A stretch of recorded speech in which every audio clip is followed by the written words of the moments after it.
आम राज्यपाई ये निहाती भाव में एक खुशी खबर जे जो शिल्प आम राज्य फेरी जाइथिले पूर्व समय रे वर्तमान आम राज्य को से शिल्प फेरुचंती एवं पूर्वरु आमे कहूथिलु जे पोस्को जेएसडब्ल्यू मिसिकी ओडिशा रे इन्वेस्टमेंट करिवे एबे पोस्को निजे गत 2 दिन तले आमर से माने अनाउंस करिसंती से जेएसडब्ल्यू सहित 50-50 शेयरिंग रे से माने इन्वेस्टमेंट करिवे पूर्वरु मध्य केउंझर रे 5 मिलियन टन रो करिवा पई मध्य प्रस्ताव रहिथिला एबे ढेंकानाल रे मध्य आउ एक प्रकल्प 6 मिलियन टन रो से माने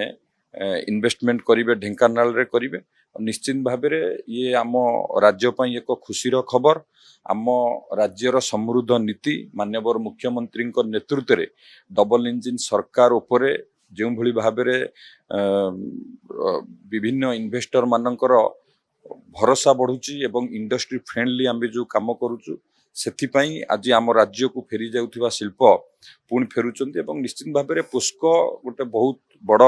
कंपनी स्टील मैन्युफैक्चरिंग रे तांकर जो एक्सपर्ट अच्छी निश्चित भाव में आम राज्य रे पोस्कोर इन्वेस्टमेंट सब आमको ये गोटे बहुत बड़ सफलता आपण देखुथिबे आमर पूर्व सरकार रे एवं से माने जो भली भाव में मिछ डिंडिमा पिटुथिले जे विभिन्न प्रकल्प फेरी जाउचंती ओडिसा किंतु आज प्रमाणित करी जे फेरी जाइथिबा प्रकल्प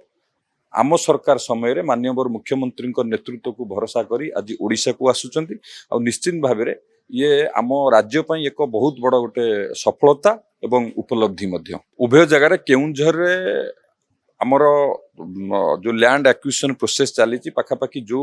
टी प्रकल्प हम पाखापाखि 12टी पंचायत जोग्राफिकाली 12टी पंचायत को लेकिन से लैंड एक्विजिशन करा जाउची पाखापाखि 6टी पंचायत रो ग्राम सभा भी सरी गलानी आउ मध्य खूब शीघ्र किभली भाव में अग्रगति हम तापाई स्वतंत्र ध्यान दिया जाए कि स्पेशल टास्क फोर्स मध्य गठन करा जायछि ता ऊपर नजर रखा जायछि ढेंकानाल रे मध्य आम पाखरे जमी अछि आउ जदि जमीर आवश्यक पड़िबो आमे तुरंत जोगाई दबु जहाँ जहाँ आवश्यक पड़िबो तांकु आमे जोगाई दबा पई आमे प्रस्तुत अछि एवं ये हमर प्रतिबद्धता आम सरकार रो किभली भाव में ओडिशा